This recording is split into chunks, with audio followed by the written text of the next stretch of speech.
नमस्कार, मी अनुपमा रेसिपीजमध्ये तुमचे मनापासून खूप खूप स्वागत करत आहे।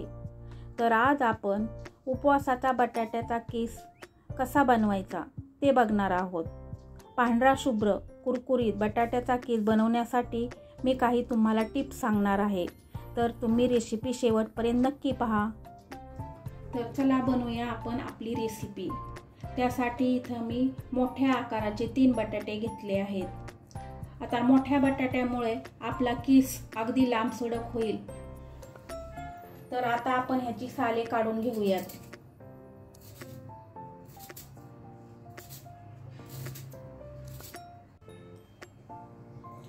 आता बटाट्याचा स्टार्च कमी होण्यासाठी हे बटाटे आपण पाण्यात घालून घेऊयात। आता आपल्याला बटाट्याचा कीस करून घ्यायचा आहे।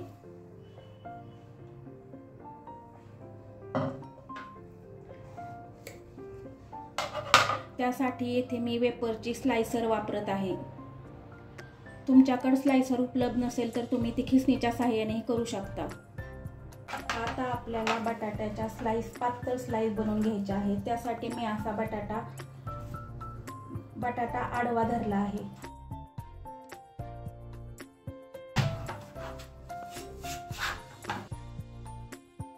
पातळ त्याच्या स्लाइस बनवून घ्यायच्या।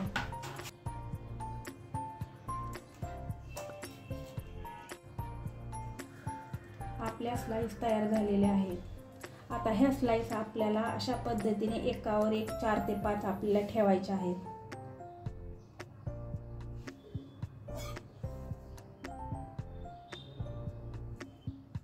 व चाकूच्या सहाय्याने त्याला असं कट करायचं आहे।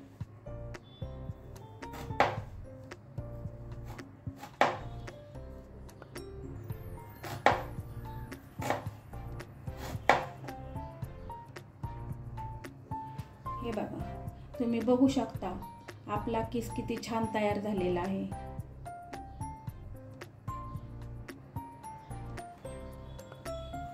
फक्त एक गोष्ट लक्षात ठेवायची, कीस करताना आपल्याला जेवढं पातळ कट करता येईल तेवढं पातळ करायचं। त्यामुळे आपला कीस एकदम पातळ आणि हलका तयार होतो। अशा पद्धतीने आपल्याला आपला सर्व कीस बनवून घ्यायचा आहे।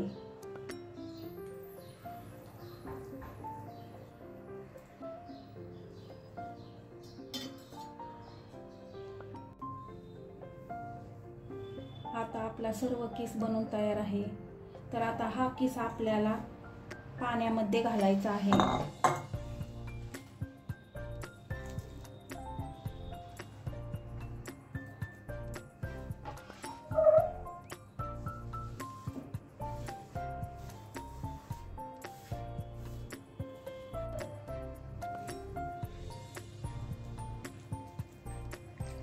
पाण्यात घातल्यावर तुम्ही बघू शकता ह्याला कसं लाल रंगाचं पाणी तयार झालेलं आहे।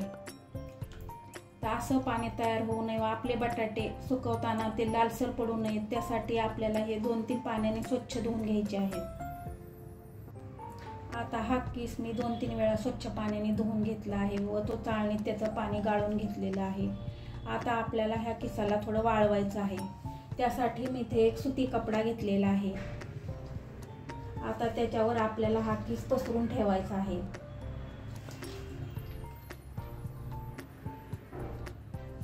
सुती कपड्यामुळे काय होतं तर आपल्या बटाट्यामध्ये जो ओलसरपणा असतो तो ओलसरपणा शोषण्यासाठी मदत होते व आपला कीस एकदम कोरडा होतो।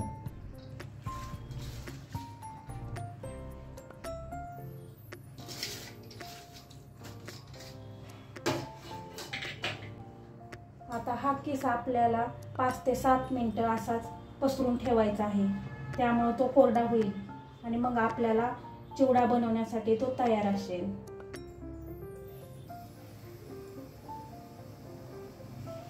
आता 5 ते 7 मिनिटं झालेले आहेत आणि आपला कीसही बऱ्यापैकी कोरडा झालेला आहे आणि त्याचा रंगही खूप पांढरा शुभ्र आलेला आहे। 2-3 पाण्यामुळे धुतल्यामुळे त्याला लाल रंग आलेला नाही। आता इथे मी तेल तापायला ठेवलेले आहे। हे शेंगदाण्याचं तेल आहे, परंतु तुम्ही जे उपवासासाठी यूज करता ते तुम्ही वापरू शकता किंवा तूप वापरले तरी चालेल। तेल आपल्याला मध्यमच गरम करायचे आहे, जास्त गरम करायचे नाही। आपलं तेल गरम झालेलं आहे। आता आपण त्यामध्ये हा किस घालून घेऊयात।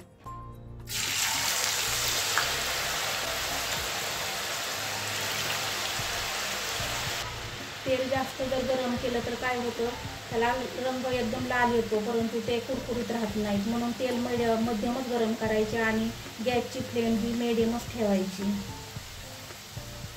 आता तेलात घातल्यानंतर 2 मिनिटातच हा किस सुट्टा सुट्टा होतो, मोकळा होतो, तो एकमेकाला चिकटत नाही। आता अशाच पद्धतीने आपल्याला आणखी 2 मिनिटं हा किस परतून घ्यायचा आहे।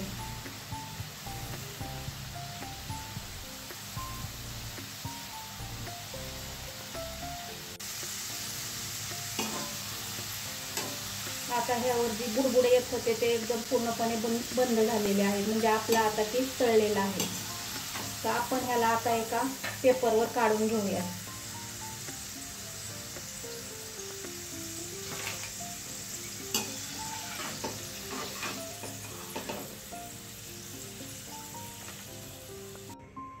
आता चिवडा म्हटलं की शेंगदाणे आलेच, तर आपण याच तेलामध्ये आता चिवड्यासाठी शेंगदाणे तळून घेऊयात।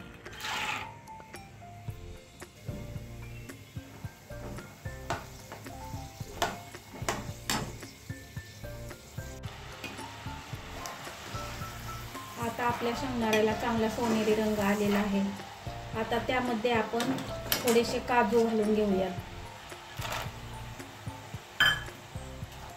आणि थोडेसे मनुके घालूयात।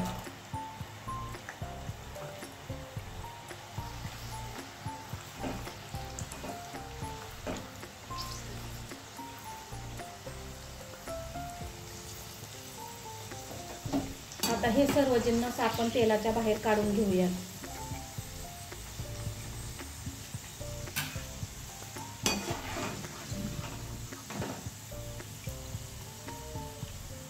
आता शेवटी हिरव्या मिरचीचे तुकडे घालूयात आणि गॅस बंद करूयात।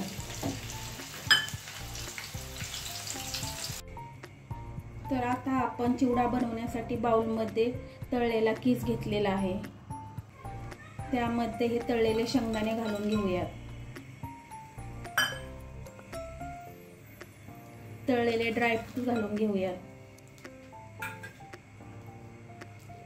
हिरव्या मिरचीचे तुकडे, चवीपुरतं मीठ आणि सगळ्यात शेवटी थोडीशी पिठी साखर। आता हे सर्व आपल्याला चांगलं मिक्स करून घ्यायचे आहे, पण मिक्स करताना ते आपल्याला हलक्या हातानेच मिक्स करायचं आहे।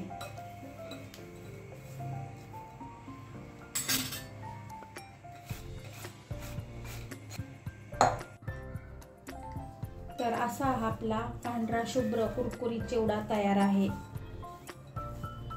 हा चिवडा तुम्ही काचेच्या भरण्यामध्ये भरून स्टोअर करू शकता आणि ज्यावेळी आपल्याला तो खाण्याची इच्छा होईल त्यावेळी तो तुम्ही खाऊ शकता। उपास असताना आपल्याला तेच पदार्थ खाऊन कंटाळा येतो, अशा वेळी हा चिवडा आपल्याला उपयोगी पडतो। तर हा चिवडा तुम्ही नक्की ट्राय करा आणि तुम्हाला ही रेसिपी आवडली असल्यास लाईक करा, शेअर करा आणि सबस्क्राईब करा। धन्यवाद।